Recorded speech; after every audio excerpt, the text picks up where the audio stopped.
Welcome to education hub. हम लोग क्या प्रीवियस क्लास में पढ़ चुके थे? तो प्रीवियस क्लास में हम लोग क्या पढ़ रहे थे? तो स्पीड और वेलोसिटी के बारे में पढ़ रहे थे।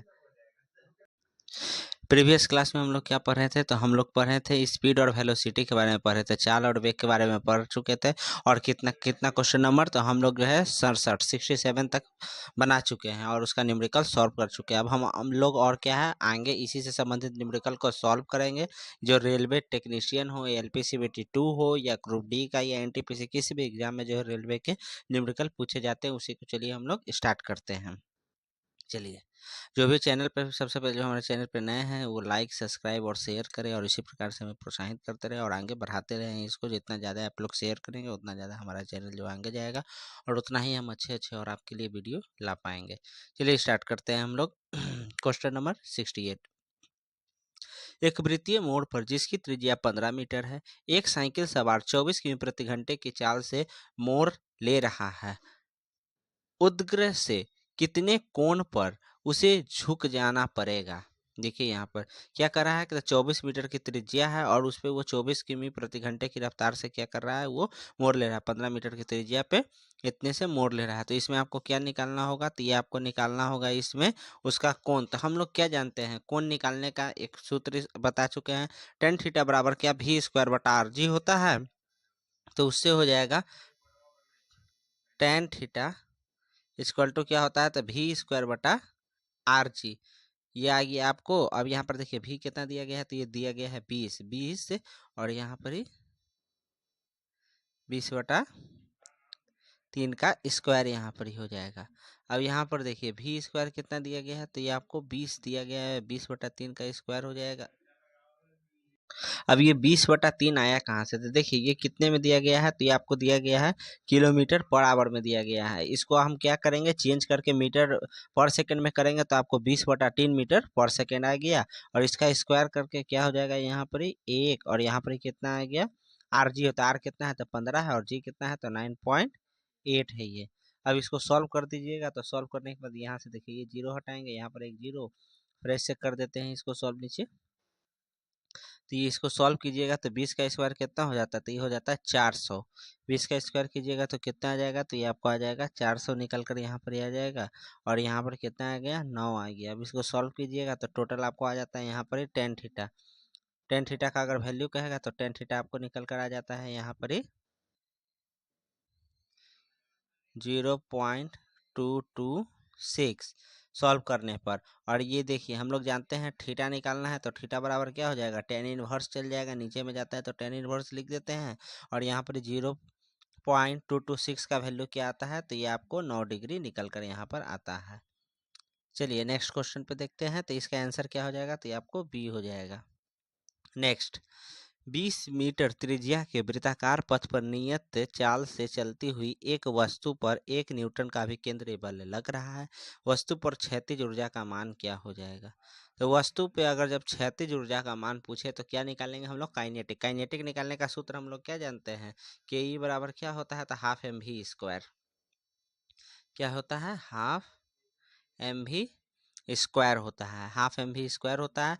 अब यहाँ पर देखिए आपको क्या कर रहा है, तो यहाँ पर के ई निकालने के लिए तो हाफ mv² हो गया। m कितना दिया गया है, तो m आपको क्या है, ये मान m यहाँ पर ही हम लोग निकाल लेंगे। अब देखिए यहाँ पर सबसे पहले क्या दिया गया है, ठीक। अब देख चलती हुई एक वस्तु पर 1 न्यूटन का भी केंद्रीय बल लग रहा है। तो वस्तु की गतिज ऊर्जा का मान, तो इसमें क्या करा है, गतिज ऊर्जा का मान निकालना है। तो देखिए यहाँ अभी केंद्रीय बल क्या होता है, तो F=mv²/r हो जाता है। अभी केंद्रीय बल का वर्णन कर रहा है, त्रिज्या दिया हुआ है। इससे हम क्या निकालेंगे, mv का वैल्यू निकालना पड़ेगा। वेलोसिटी तो मालूम नहीं है, तो इसके लिए हम क्या करेंगे, सबसे पहले F=mv²/r हो गया यहाँ पर। अब यहाँ पर देखिए r आपको दिया हुआ, f दिया हुआ है, ये 1 हो गया और ये कितना हो गया, mv² क्या कर देंगे यहाँ r हो गया, ये आपको 15 निकल कर आ जाएगा। r कितना निकल कर आ जाएगा, तो ये आपको निकल कर आ जाएगा यहाँ पर ही r इस साइड चल जाएगा। r का वैल्यू कितना है, 15 है। यहाँ क्या हुआ, mv² 15 हो गया। हम लोग क्या जानते हैं इसका, हाफ mv², यानी 15 का हाफ कर देंगे हम लोग। क्या जानते हैं, तो mv² इतना निकल कर आया। और के ई बराबर क्या होता है, तो के ई बराबर होता है हाफ mv² की जगह क्या रख देंगे, यहाँ पर 15 आया ना, 15 यहाँ पर वैल्यू हम लोग रख देते हैं। तो क्या ये निकल कर आ जाएगा, कितनी त्रिज्या, सॉरी 20 मीटर है, बाय मिस्टेक गलती हो गया, यहाँ पर 20 मीटर ना है त्रिज्या। तो ये इसको काटिएगा तो ये आपको निकल कर 10 आएगा। तो इसका आंसर क्या हो जाएगा, तो ये आपको 10 जूल निकल कर आ गया। इजी था, बस क्वेश्चन को घुमाए हुए है, बाकी कंसेप्ट सब इजी रहते हैं। चलिए नेक्स्ट देखते हैं। दो प्रक्षेपों को इस प्रकार फेंका जाता है कि 16 मीटर और 64 मीटर की ऊंचाई प्राप्त करता है, लेकिन समान परास से प्राप्त होते हैं, तो परास ज्ञात करें। तो देखिए समान परास से प्राप्त होते हैं तो इसका परास निकालना है। तो देखिए दो प्रक्षेप है, एक कितना हाइट जाता है, 16 जाता है, एक 64 जाता है। तो इसका मतलब देखिए समान परास की स्थिति में जब परास समान होता है तो हम लोग पीछे निकाल चुके हैं, आर बराबर क्या कर चुके हैं, तो आर इक्वल टू 4h के बराबर होता है। ठीक, समान परास प्राप्त होता है तो हम लोग क्या जानते हैं, तो आर इक्वल टू जानते हैं 4√h1 इंटू h2। ये हो गया समान परास। तो यहाँ पर रेंज निकालना है हमको, तो 4 गुने 16 गुने 64, 64 को हम लोग लिख सकते हैं, इसके जगह आप लोग लिख दीजिए क्या, 16 गुने 4 लिख दिए, 16 16 निकल गया, 2 निकल गया, तो क्या क्या 32, 32 यानी 4 गुने 32, 64, 128। तो कितना आंसर हो गया, तो 128 मीटर इसका आंसर क्या आएगा, तो 128 मीटर इसका रेंज हो गया। नेक्स्ट कोई वायुयान अपने पंखों को 36 से 45 डिग्री के झुकाव पर रखते हुए 720 किमी पर आवर की चाल से क्षैतिज लूप पूरा करता है। क्या करता है, तो एक क्षैतिज लूप वो पूरा करता है, पंखों को झुकाए हुए 45 डिग्री से क्षैतिज लूप पूरा करता है। तो लूप की त्रिज्या निकालना है, तो त्रिज्या क्या हो जाएगा, यहाँ पर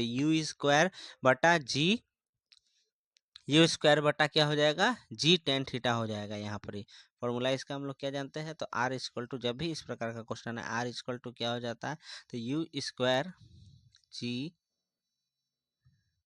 tan थीटा। ठीक, यहाँ पे देखिए u² आपको कितना दिया हुआ है, तो 720।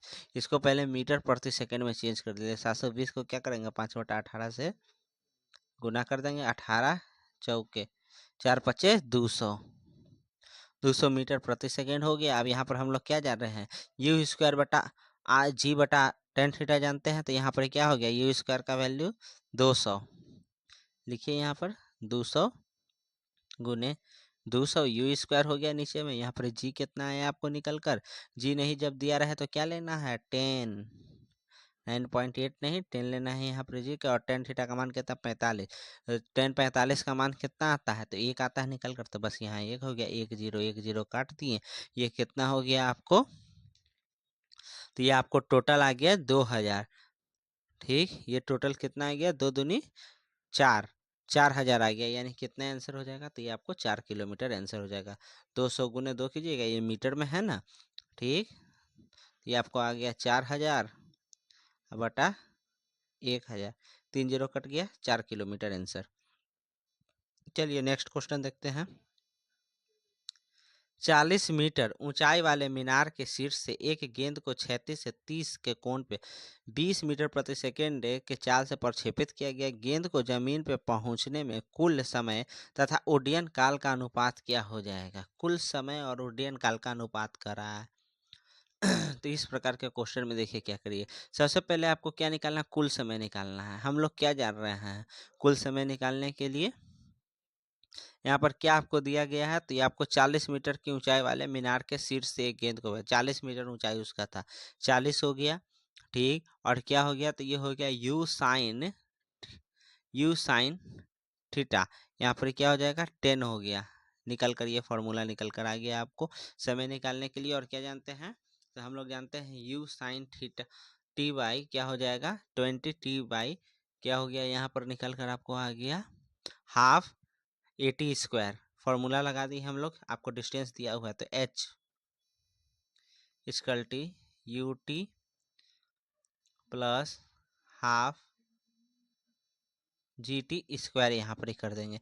u कितना दिया हुआ है, 20 दिया हुआ है। टाइम अभी हमको मालूम नहीं है। ठीक, 30 डिग्री के कोण से फेंका जा रहा है, तो अभी साइन 30t ले लेते हैं टाइम को।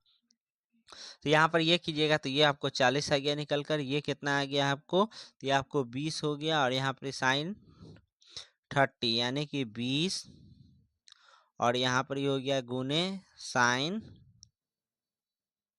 30 डिग्री और यहाँ पर ही टी रहेगा। साइन 30 क्या होता है, तो 1/2 होता है उसका वैल्यू। तो हम लोग क्या जानते हैं, 40 = 20 गुने 1/2 टी। यहाँ पर इसका वैल्यू क्या निकल कर आ गया, और इधर में आपको प्लस में हाफ GT² भी रहेगा। जी का वैल्यू क्या लेंगे, 10 लेंगे। तो यहाँ पर ये आपको आ गया 10T निकल कर, कितना निकल कर आया, तो यहाँ पर ये आपको 10T निकल कर आ गया। और उसके साथ ये जब सॉल्व कीजिएगा हाफ GT², जी का वैल्यू क्या लेना है, 10 लेना है। टाइम आपको कितना दिया हुआ है नहीं मालूम है, यहाँ पर ही T² कर देंगे 2 के टेबल में, यहाँ पर ही 5। ये निकल कर क्या आ गया आपको, तो 5T²। तो ये लीनियर इक्वेशन बन गया, 5T² हो गया यहाँ पर ही। फिर क्या कीजिएगा, प्लस -10T, क्योंकि ये माइनस का फॉर्म यहाँ पे लेना है, क्योंकि -10 क्योंकि घट रहा है तो इसी कारण, और यहाँ पर -40 बराबर 0। चलिए सॉल्व इसको कर देते हैं। लीनियर इक्वेशन 5 निकाल दीजिए सब में से, तो क्या बच जाएगा, T²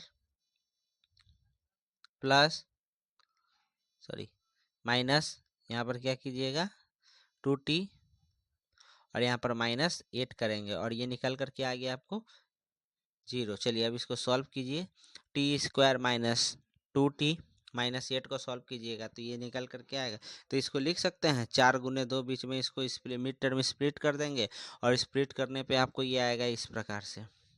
मिड टर्म स्प्लिट कीजिएगा इसको तो ऐसे लिखेंगे, T² - 4T प्लस 2T और यहाँ पर क्या लिखेंगे -8 लिखेंगे। सॉल्व इसको कीजिए, T कॉमन ले लिए, यहाँ क्या आ गया T -4, यहाँ पर क्या करेंगे प्लस T कॉमन ले लेंगे और 2T कॉमन ले लेंगे, और यहाँ क्या आएगा T -4 निकल कर इस प्रकार से ये आ गया।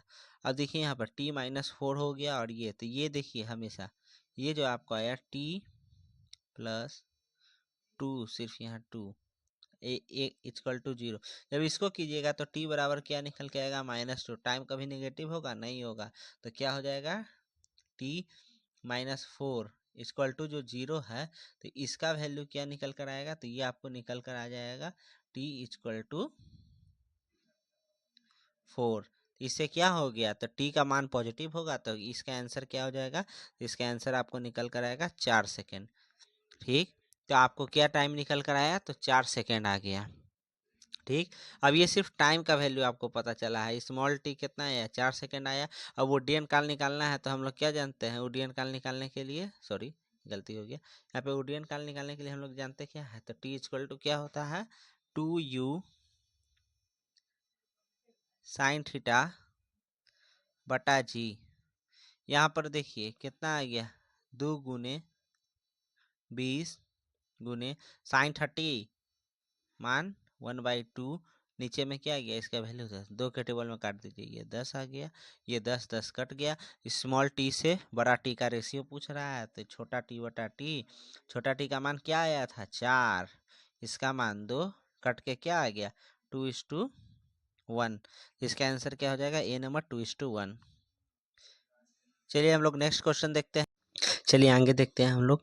एक पिंड जिसकी मात्रा m है एक क्षैतिज वृत्तीय पथ में घूम रही है और अभिकेंद्रीय बल का मान पिंड पर -k r² है, जहाँ k स्थिरांक तथा r क्या है वृत्त की त्रिज्या हो जाती है। तो देखिए हम लोग क्या जाते हैं, इसका फॉर्मूला जाते हैं, f दिया गया है, क्या दिया गया है, तो इसका फॉर्मूला होता है mv²/r होता है। तो यहाँ पर देखिए f आपको क्या दिया गया है, तो ये आपको दिया गया है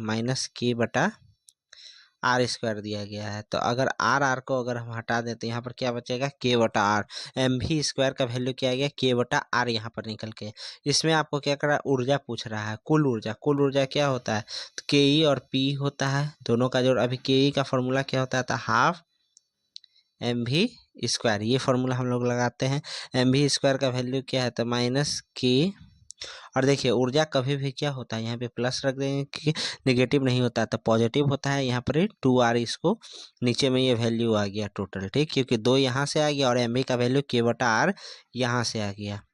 ठीक, ये आपको आ गया क्या, तो के ई आ गया। अब के ई तो हम पता कर लिए, हमको पी निकालना पड़ेगा। तो पी निकालने के लिए हम लोग क्या करेंगे, पी निकालने के लिए हम लोग क्या करेंगे, इसको डिफ्रेंशिएट कर देंगे कहाँ, तो आर को इन्फिनिटी तक, ठीक। पी बराबर क्या हो जाएगा, तो यहाँ पर डिफ्रेंशिएशन इसका क्या करेंगे, इस प्रकार से लिमिट लगा कर करेंगे माइनस, यहाँ पर क्या करेंगे आर टू इन्फिनिटी कर देंगे, और क्या हो जाएगा, तो ये हो जाएगा एनर्जी, और यहाँ पर ही डी आर हो जाएगा। हम लोग क्या जान रहे हैं, तो ये जान रहे हैं माइनस आर से इन्फिनिटी, और यहाँ पर हो जाएगा वैल्यू रखिए इसका के बटा आर स्क्वायर, यहाँ पर डी आर डिफ्रेंशिएशन आर का कर देंगे तो क्या आएगा माइनस के आर निकल कर, एक आर हट जाता है इंटीग्रेशन करने पे, और यहाँ पे सिर्फ आर आपको निकल के आ गया, इसका इंटीग्रेशन कर दिए तो ये क्या हो गया माइनस के बटा आर आ गया। अब टोटल क्या होता है, तब के ई प्लस पी यही ना टोटल ऊर्जा होता है। यहाँ पर के ई का वैल्यू कितना आ गया, तो आ गया के बटा टू आर, यहाँ पर माइनस प्लस होता है लेकिन यहाँ माइनस के आर है तो माइनस के आर, इसको जब सॉल्व कीजिएगा तो ये निकल कर आता है माइनस के बटा टू आर, यही आंसर हो गया इसका, क्या हो गया यानी इसका आंसर आपको निकल कर आया सी नंबर माइनस के बटा टू आर। नेक्स्ट हम लोग देखते हैं क्वेश्चन 74 नंबर, क्या दिया हुआ है, एम द्रव्यमान की एक कार आर त्रिज्या में एक वृत्ताकार समतल पथ पर गति कर रही है, यदि सड़क तथा कार के टायरों के बीच स्थितिज घर्षण म्यू है तो कार का घूर्णीय चाल का अधिकतम मान क्या हो जाएगा, तो घूर्णीय चाल निकालना है हम लोग को। तो देखिए यहाँ पर कार एक वृत्ताकार क्या है, बिना फिसलन के गति की स्थिति में घर्षण बल ज़्यादा होगा किससे, अभिकेंद्रीय बल से। हमेशा याद है, जब भी बिना फिसलन की गति होगा तो घर्षण बल ज़्यादा या बराबर हो सकता है अभिकेंद्रीय बल से, बिना फिसले गति के, ठीक। तो यहाँ पर देखिए क्या हो जाएगा, तो यहाँ पर ही हो जाएगा आपको म्यू स्टैटिक घर्षण है एम जी बड़ा किससे होगा, तो ये आपको एम वी स्क्वायर बटा आर से होगा। ये हम लोग समझ गए कि ये बड़ा होगा क्योंकि कार जो है वृत्ताकार पथ में क्या है, सब क्या है समान पथ पर गति कर रही है, तो यहाँ पर क्या होगा सतह पर बिना फिसले, तो यानी घर्षण बल ज़्यादा लग रहा होगा अभिकेंद्रीय बल से, घर्षण ज़्यादा रहेगा तब न वो सतह पे, नहीं तो कार तो ऑटोमेटिक फिसलने लगेगी। इस प्रकार से इसको सोल्व करें, यहाँ से एम को काट दीजिए, क्या बच गया वी स्क्वायर बटा आर बच गया। इसमें क्या पूछ रहा है आपको, तो इसमें पूछ रहा है इसका वेग पूछ रहा है ना, तो ये वेग पूछ रहा है तो इन सभी को इधर लेके आ जाइए, तो वेग क्या हो गया, तो ये आपको हो गया वी स्क्वायर इक्वल टू इसी साइड रह गया और आर को इस साइड लेके चल गया, तो ये हो गया म्यू एस आर जी। यहाँ पर वी स्क्वायर है, वी स्क्वायर हटाएंगे तो इधर क्या पड़ जाएगा रूट में, तो इसका आंसर क्या हो जाएगा म्यू एस स्टैटिक घर्षण का गुणांक गुने आर जी रूट के ओवर रहेगा, तो क्या होगा म्यू, ये सी नंबर इसका सही उत्तर हो जाएगा। चलिए अब नेक्स्ट देखते हैं, यदि किसी प्रक्षेप का वेग महत्तम ऊंचाई पर प्रारंभिक वेग का आधा है तो क्षैतिज तल पर परास होगा, तो क्षैतिज तल पे उसका परास कर रहा है। हम लोग देखिए क्या जानते हैं, जब महत्तम तल की बात करेगा तो u cos थीटा बराबर क्या हो जाता है u बटा 2, यही ना कर रहा है कि प्रक्षेप का वेग महत्तम ऊंचाई पर प्रारंभिक वेग का आधा तो महत्तम ऊंचाई पर क्या हो जाता है, तो प्रारंभिक वेग का आधा हो जाता है। यहाँ पर महत्तम ऊंचाई क्या हो गया, तो ये हो गया mu u cos theta equal to किसके बराबर होता है, तो ये u बटा 2 ये दिया गया है यहाँ पे। तो उनके पृथ्वी पे पहुंचने पे अनुपात क्या हो जाएगा, ठीक। समयों का ये सॉरी ये कर रहा है क्षैतिज तल पे परास क्या रेंज क्या निकल कर आ जाएगा। यहाँ से सबसे पहले हम लोग क्या करेंगे, थीटा का मान निकाल लेते हैं, क्या होता है ये होता है u cos थीटा दिया हुआ है किसके बराबर है ये, तो u बटा 2 के बराबर है। यहाँ से u के उड़ाइए, cos थीटा 1/2, cos 1/2 किसका आता है, तो ये आपको 60 डिग्री का वैल्यू आता है cos थीटा का मान 1/2 रखिए। अब हम लोग क्या जानते हैं रेंज बराबर हो जाता है, क्या हो जाता है यहाँ पर रेंज बराबर होता है, तो ये आपको होता है √3, यहाँ पर क्या आ गया निकल कर u स्क्वायर बटा 2g, ठीक। क्योंकि देखिए यहाँ पर cos थीटा यहाँ पर sine u square sine theta बटा 2g होता है फॉर्मूला, तो हम लोग क्या जानते हैं, तो cos से हाफ जो होता है वो किसके बराबर हो जाता है, तो ये होता है साइन √3 के बराबर होता है, जो इसका डिग्री निकल कर आता है, ठीक। क्योंकि cos हाफ का वैल्यू कितना हो जाता है, तो ये 60 डिग्री निकल के कितना निकल कर आता है, तो ये 60 डिग्री निकल कर आता है, और इसका कितना है, √3 और बटा 2 निकल कर आता है। तो ये हो गया u, क्या होता है इसका, तो u² साइन थीटा बटा जी, रेंज निकालने का फॉर्मूला हो जाता है। रेंज का फॉर्मूला लिख लीजिए, u² साइन थीटा बटा जी, ये फॉर्मूला होता है। इसको जब सॉल्व कीजिएगा तो ये इस फॉर्म में आ जाता है। तो इसका आंसर क्या हो जाएगा रेंज का, तो ये आपको आ जाएगा √3u² बटा 2g, यहाँ पर ही बी इसका उत्तर हो जाएगा। चलिए 76 नंबर, दो वस्तुएं H1 व H2 ऊंचाइयों से एक साथ छोड़ी जाती हैं, उनके पृथ्वी पर पहुंचने में लिए गए समयों का अनुपात। देखिए दो वस्तु है, ठीक, अलग अलग ऊंचाइयों से छोड़ी जाती है, तो पृथ्वी पर पहुंचने में H इक्वल टू क्या हो जाएगा, तो ये हो गया UT प्लस हाफ GT1 का स्क्वायर, और फिर क्या करेंगे, ये हो गया H1, ये हो गया आपको H2, ये क्या आ गया निकल कर, तो ये आ गया UT प्लस हाफ है GT2 का स्क्वायर।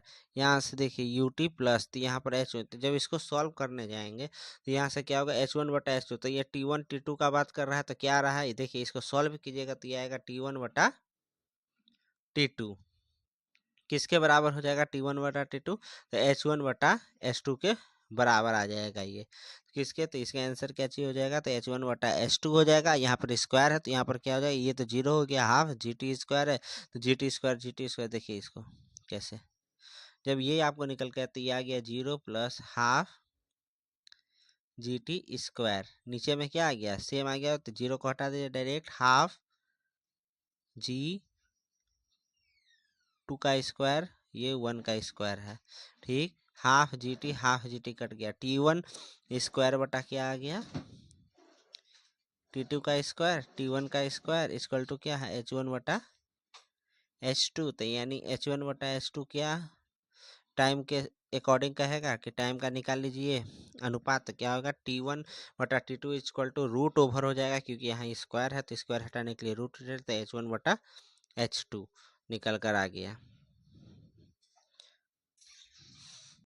चलिए नेक्स्ट क्वेश्चन पे आते हैं हम लोग, 77 नंबर देखते हैं। 77 में, प्रारंभ में एक कार समान वेग से चल रही थी, उस पर 1 मीटर प्रति सेकंड का त्वरण 12 सेकंड तक लगा, जिसके फलस्वरूप 12वें सेकंड में कार ने 190 मीटर की दूरी तय कर ली। कार का प्रारंभिक वेग निकालना है यहाँ पर। तो देखिए कार का जब भी कहेगा इस प्रकार का क्वेश्चन है प्रारंभिक वेग निकालने के लिए, तो एस क्या होता है, तो एस एन का फॉर्मूला इसका निकालने का हो जाता है, एस एन टाइम के लिए कहे तो u प्लस हाफ ए, सॉरी ए बाहर रहेगा, यहाँ पर 2t-1, यही इसका फॉर्मूला होता है। तो यहाँ पर देखिए u आपको दिया गया है, देखिए डिस्टेंस आपका कितना है, 190 है, u यही तो निकालना है आपको, ठीक, और इसका क्या करा, प्रारंभिक वेग निकालना है, तो वही तो आपको पता करना है, ये हाफ हो गया, यहाँ पर क्या दिया गया है t, तो एक्सेलरेशन 1 सेकंड का दिया गया है, टाइम कितना दिया गया है आपको, 12वें सेकंड में दिया गया है, तो 12 दूनी 24 माइनस 1, यानी यहाँ पर 23 हो जाएगा, ठीक, यहाँ पर क्या है, तो u यहाँ पर क्या है 190 हो गया, 190 में से घटा देंगे, यहाँ पर 23 का आधा कीजिएगा तो क्या निकल कर आएगा, तो ये आएगा आपको 11.5, 11.5 घटाइएगा तो क्या आएगा, तो ये आपको निकल कर आ जाएगा यहाँ पर 178.5 मीटर पर सेकेंड। इसका आंसर क्या हो जाएगा, 178.5 मीटर, सी नंबर इसका आंसर। नेक्स्ट, एक रेलगाड़ी 11 मीटर प्रति सेकंड के वेग से चल रही है, ब्रेक लगने पर रेलगाड़ी 121 मीटर चलकर रुक जाती है, तो विरामावस्था में आने में समय लगा कितना टोटल हो गया, तो ये भी वही समीकरण लगाएंगे हम लोग, क्या लगाएंगे, तो दूसरा समीकरण यहाँ पर देखिए क्या दिया गया है, तो आपको स्पीड दिया गया है और एस, तो v और s का समीकरण लगा देंगे, तो v और s का समीकरण क्या हो गया, velocity v² equal to u² minus 2 plus 2a(s) हो गया। यहाँ पर देखिए रुक रहा है गाड़ी तो रिटार्डेशन हो जाएगा, यानी कि माइनस में जाएगा, एक्सेलरेशन क्या होगा, माइनस में हो जाएगा। यहाँ पर u² माइनस 2 इंटू यहाँ पर क्या दिया गया है, मीटर प्रति सेकंड, 11 मीटर प्रति सेकंड। यहाँ पर आपको क्या पता करना है, तो विरामावस्था में लगाना समय सब पता करना है यहाँ पर ही, तो ये आपको निकल कर आ जाएगा u माइनस 2a, और यहाँ पर s कितना दिया गया है, तो 121, 242, यहाँ पर इसको कीजिएगा मल्टीप्लाई, तो ये निकल कर आ जाएगा u² ठीक, यू स्क्वायर निकल कर आ जाएगा और बराबर क्या हो जाएगा, पहले इसको समीकरण बना देते हैं। यू स्क्वायर 2a(s) यहाँ पर निकल कर आ गया। यू स्क्वायर 2s, तो s निकालिएगा तो s बराबर क्या हो जाता है, तो यू स्क्वायर बटा 2a। s का वैल्यू कितना दिया गया है ये, यानी s अगर बढ़ता है तो क्या होता है, प्रोपोर्शनल हो गया यू स्क्वायर के। s प्रोपोर्शनल किसके हो गया, तो s प्रोपोर्शनल हो गया यू स्क्वायर के। अगर s बढ़ता है तो u भी क्या होगा, इंक्रीज करेगा। s बढ़ेगा तो u भी क्या होगा, इंक्रीज करेगा, इंक्रीज करने लगेगा। s बढ़ने पे इंक्रीज करेगा। अब हम लोग देखते हैं 78 में आपको टाइम निकालना था, तो ये हो गया v square equal to u square plus 2a(s), formula लग गया। भी कितना है, तो ये आपको 0, 78 नंबर का, और यहाँ पर ये हो गया 11 का स्क्वायर हम लोग कर दिए, प्लस 2a इंटू 121 यहाँ पर कर दिए। इससे हम लोग क्या एक्सेलरेशन निकाल लेंगे। सबसे पहले एक्सेलरेशन निकलेगा जो संबंध दिया उससे, ये 121 हो गया और यहाँ पर कितना हो गया, तो 242। इसको जब सॉल्व कीजिएगा 121 और 242 को, तो ये निकल करके आएगा, तो ये आपको आ जाएगा प्लस 242a। ये इधर जाएगा माइनस 121 और यहाँ पर 242 काट दीजिए तो क्या आया, -1/2। ए बराबर क्या आ गया, तो -a/2। ये निकल कर क्या आया, तो -a/2 आ गया निकल कर। अब इससे हमको क्या निकालना है, तो टाइम निकालना है। हम लोग क्या जानते हैं टाइम निकालने के लिए, जब ये हमको पता चल गया तो टाइम इससे निकाल लेंगे। v बराबर क्या हो जाता है, तो v equal to u plus a t, और यहाँ पर t बराबर निकल के क्या आएगा, तो ये देखिए u आपको 0, यहाँ पर 0 और यहाँ पर माइनस क्या हो गया, v माइनस u, और यहाँ पर a का वैल्यू क्या है, -1/2 दिया गया है। यहाँ पर क्या हो गया, -11। टाइम निकालना था और यहाँ पर क्या आया है, प्रारंभिक वेग -11 है और a कितना है, -2। पहले तो माइनस माइनस कट जाएगा, 11 दूनी 22। टाइम कितना लगेगा, तो 22 सेकेंड। डी इसका आंसर हो गया। नेक्स्ट देखते हैं 79 में, किसी वस्तु के वेग को दुगना कर देने पर उसे रोकने के सापेक्ष दूरी क्या होगा, जब वेग को दुगना कर देंगे तो देखिए इसी का जो है थोड़ा सा हम सॉल्व करके बता दिए थे, तो हमसे मिस्टेक हो गया था, पहले इसी का हम बताने लग गए थे। चलिए अब 80 नंबर पे आते हैं हम लोग। एक पिंड समान त्वरण के साथ चल रहा है। एक समय पर इसका वेग 10 मीटर प्रति सेकंड है। 5 सेकंड बाद इसका वेग 20 मीटर प्रति सेकंड है। 2 सेकंड पूर्व इसका वेग था। देखिए इसमें क्या हो रहा है, तो चेंजिंग होते जा रहा है। तो हम लोग एक्सेलरेशन क्या जानते हैं, एक्सेलरेशन बराबर होता है डेल्टा भी बटा टी। ठीक, अब यहाँ पर देखिए यानी change of velocity, delta v means क्या होता है, change of velocity. A equal to क्या हो गया, डेल्टा v बटा डेल्टा टी। यहाँ पर क्या हो गया, देखिए पहले 20 था और यहाँ पर क्या हो रहा था, 5 सेकंड बाद भी 20 हो गया। तो एक्सेलरेट देखिए समान गति चल रहा, और यहाँ पर टाइम कितना हो गया, तो 5 हो गया। तो ये निकालिएगा किसके बराबर है, 2 मीटर पर सेकेंड। ठीक, 2 मीटर प्रति सेकेंड निकल कर आ जाएगा। क्या करा, पहले 10 था अब 20 हो गया, तो ओह सॉरी, पहले 10 था और अब क्या हो गया, 20 हो गया। तो यहाँ पर 10, ये आपको 2 मीटर प्रति सेकेंड यहाँ पर निकल कर आएगा। तो हम लोग क्या जानते हैं, v equal to u plus a t हो जाता है। u हमको मालूम है, v मालूम है, a मालूम हो गया। चलिए इसको सॉल्व करते हैं। v equal to u plus a t, v कितना दिया हुआ है, तो 20 दिया हुआ है, u कितना है, तो 10 है, a कितना है, तो 2 गुने टी फाइंड करना है हमको। ठीक, 2वें सेकंड में आपको किस में निकालना है, तो दूसरे सेकंड में इसका वैल्यू निकालना है कि दूसरे सेकंड में इसका वैल्यू क्या आया है। तो चलिए दूसरे सेकंड में भी क्या हो जाएगा, तो भी अच्छा दूसरे सेकंड भी चाल क्या हो जाएगा, 2 सेकंड पूर्व इसकी चाल क्या थी। तो यहाँ पर सबका वैल्यू रख देंगे। यहाँ पर आ गया 10 माइनस, क्योंकि यहाँ पे -2 है, 2 सेकंड पहले का बात कर रहा है। तो यहाँ पर 2 2 दूनी 4, तो कितना आ गया, यहाँ पर निकल के आपको 6 मीटर पर सेकेंड। कितना आया निकल कर, तो 6 मीटर पर सेकेंड। तो इसका आंसर क्या हो जाएगा, तो इसका आंसर हो गया आपको बी नंबर, 6 मीटर पर सेकेंड। 81, एक वस्तु विराम अवस्था से चलना प्रारंभ करती है, उसका त्वरण 5 मीटर प्रति सेकंड है।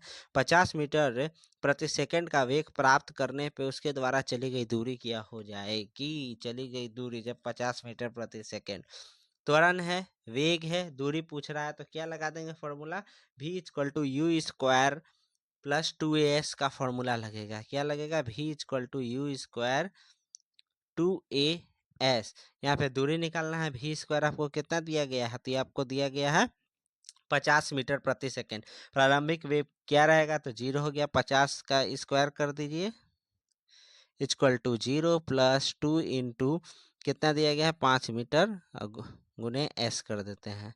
चलिए 50 का स्क्वायर तो 2500 और यहाँ पर 5 दूनी 10, तो नीचे में 10 आई है तो कितना चलेगा? तो वो 250 मीटर चलेगा। यहाँ पर सी आंसर हो जाएगा। चलिए अब हम लोग देखते हैं 82। एक पिंड 10 मीटर प्रति सेकंड के आरंभिक वेग से पृथ्वी तल से ऊपर की ओर फेंका जाता है।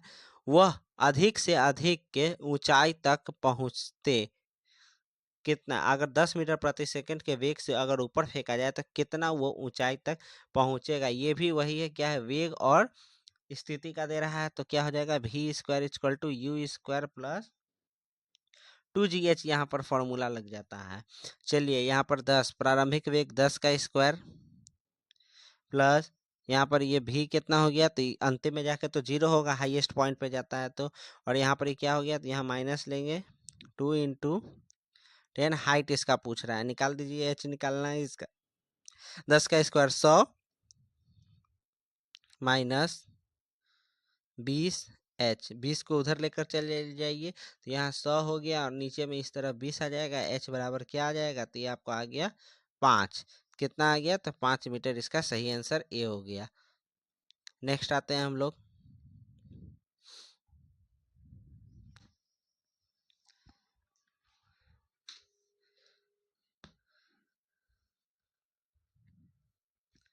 नेक्स्ट हम लोग क्वेश्चन पे आते हैं। चलिए नेक्स्ट देखिए, दो स्टेशनों के बीच एक गाड़ी की गति पहले के क्या है? तो पहले के सामान्य रूप से बढ़ती है। ठीक, पहले से समान रूप से बढ़ती है, तुरंत बाद वह स्थिर गति से चलने लगती है और अंतिम चरण में सामान्य रूप से घटती है। यदि लिए गए समय क्रमश 1, 6 और 1 के अनुपातों में हो तो अधिकतम गति 32 किमी प्रति घंटा हो तो संपूर्ण यात्रा की औसत गति कितनी हो जाएगी? देखिए, जब औसत गति की बात करता है तो सबसे पहले क्या हो गया? तो S1 इक्वल टू क्या हो जाएगा? निकालते हैं तो ये आपको 0 प्लस हाफ GT स्क्वायर, सबका प्रारंभ में 0 हो गया। अब देखिए यहाँ पर जब इसी प्रकार से S2 निकालिएगा, S3 निकालिएगा तो इसी प्रकार से ये चलता जाएगा। ठीक, तो हम लोग क्या जानते हैं? S2 निकालेंगे तो ये क्या हो जाएगा? तो ये आपको होता है वेग, यानी v इंटू टी करते हैं। और वेग क्या हो गया यहाँ पर? तो वेग को हम लोग लिख सकते हैं 80 इंटू टाइम कितना है? 60 ले लेते हैं सेकेंड वाला। थर्ड का क्या था? तो थर्ड में आपको आता है फिर उसी प्रकार से हाफ 80 स्क्वायर आ जाता है यहाँ पर ही। ठीक, तो अब देखिए यहाँ पर ही हमको क्या निकालना है? तो ये आपको निकालना है एवरेज वेलोसिटी। तो एवरेज वेलोसिटी क्या हो जाएगा? तो ये होता है total distance total time t plus 60 time, यही ना लग रहा है? इस प्रकार से टाइम लग रहा है। S1 S2 S2 ये सभी हम जान रहे हैं। इसको जोड़िएगा तो क्या हो जाएगा? हाफ 80 स्क्वायर हाफ 80 स्क्वायर क्या हो गया? 180 स्क्वायर। टोटल कितना आ जाएगा? तो 780 स्क्वायर निकल कर आएगा। 780 स्क्वायर बटा क्या आ जाएगा? 6 2 8 टी निकल कर आएगा। टी काट दिए और यहाँ पर ये क्या आ रहा है? तो ये भी निकल कर आ रहा है। अब हम लोग क्या जान रहे हैं? 80 का वैल्यू टी स्क्वायर है तो ये टी कट गया तो यहाँ पर क्या आ गया? 7/8 80 स्क्वायर का वैल्यू क्या दिया हो गया है? 80 आ गया। तो 80 क्या है? वेलोसिटी है, हम लोग जान रहे हैं। 80 को वेलोसिटी करेंगे और यहाँ पर 8 के टेबल में 4 तो 7 चौके 28। तो कितना आएगा इसका आंसर? तो ये आ गया आपको 28 किमी प्रति घंटा इसकी औसत हो गया। नेक्स्ट है, एक हवाई जहाज 75 किमी प्रति घंटे की गति से सीधी रेखा में चलते हुए 6 सेकंड तक रॉकेट छोड़ते हैं। इस समय के अंत तक हवाई जहाज को गति बढ़कर 120 मीटर प्रति सेकंड हो जाता है। जहाज द्वारा प्रथम 10 सेकंड में तय की गई दूरी, तो फर्स्ट 10 सेकंड में इसकी दूरी पूछ रहा है। तो यहाँ पर देखिए सबसे पहले आपको क्या इसमें निकालना पड़ेगा? क्या करा? 75 मीटर प्रति सेकंड की गति से ये बढ़ रहा है। कितना था? 75 मीटर प्रति सेकंड से। तो एक्सेलरेशन हम लोग निकाल लेंगे और 6 सेकंड के बाद रॉकेट छोड़ता है और 120 हो जाता है, तो इससे हम लोग एक्सेलरेशन निकाल लेते हैं। तो ए क्या हो जाएगा, चेंज इन वेलोसिटी, तो 120 हो गया और प्रारंभिक कितना था 75, टाइम कितना लग रहा है 6, ये निकल कर आएगा 7.5 मीटर पर सेकेंड स्क्वायर। ये आपको इतना निकल कर आया 7.5 मीटर पर सेकेंड स्क्वायर निकल कर आया। नेक्स्ट अब हम लोग क्या करेंगे, नेक्स्ट हम लोग देखते हैं, नेक्स्ट अब हम लोग देखते हैं, ये आ गया आपको कितना, तो ये हम लोग क्या निकालना है इसमें, तो आपको दूरी निकालना है। तो क्या जानते हैं, तो s equal to u t plus half a t square. तो ये हो गया 75, प्रारंभिक वेग टाइम कितना है, तो आपको लग रहा है 6 सेकेंड, क्या कर रहा है 10 सेकेंड में, तो 6 सेकेंड लग चुका है। और 10 सेकेंड में तय की गई दूरी, जहाँ प्रथम 10 सेकेंड में, तो 6 सेकेंड की दूरी हमको मालूम चल चुकी है। ठीक, अब यहाँ पर क्या करेंगे, इसको सॉल्व कर देंगे, 75 6 जो हाफ 7.5 इंटू 36 टी स्क्वायर हो जाएगा ना। इसको सॉल्व कीजिए तो ये आ गया आपको 18 बार में। तो 18 से इसको सॉल्व कीजिएगा तो ये टोटल निकल के आएगा 585 मीटर।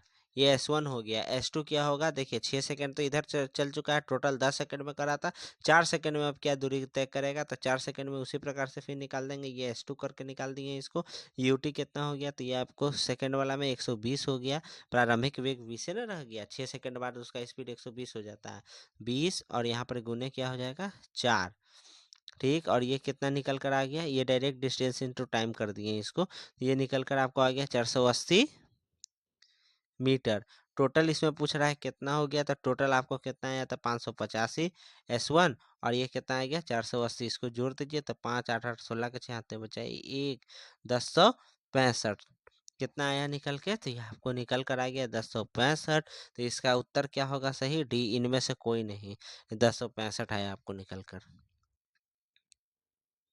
चलिए आज के लिए बस इतना ही, बाकी इन सभी जो क्वेश्चन बच चुके हैं इसको नेक्स्ट क्लास में हम लोग करेंगे। तब तक के लिए जय हिंद। जो भी चैनल पे हमारे नए वो सब्सक्राइब करें, शेयर करें और इसी प्रकार से आगे बढ़ाते रहें। Thank you.